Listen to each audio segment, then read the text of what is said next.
para naman sa ating isa pang balitang nasyonal, Department of Agriculture, Region 2, sumaklolo sa mga magsasaka ng gulay. At ang balitang nga na ihatid sa atin ni kasamang Robert Ramiro.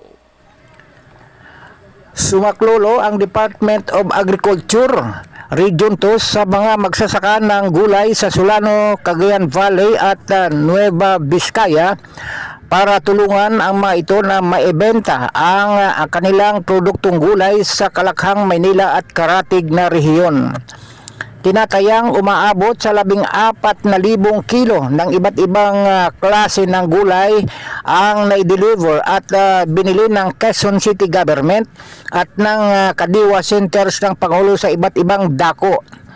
Ayon sa Department of Agriculture, hindi sila titigil na palawakin pa ang pagtulong sa mga magsasaka ng gulay, maibenta sa merkado at pataasin ang produksyon sa rehiyon. Dahil dito ay inaasahan ng ahensya na kikita ang mga vegetable growers at magkaroon ng sapat na supply. Sa kasalukuyan ay may pagbaba na ng presyo ng talong, repolyo, kamatis, ampalaya, umbok at sayote sa pamilihan.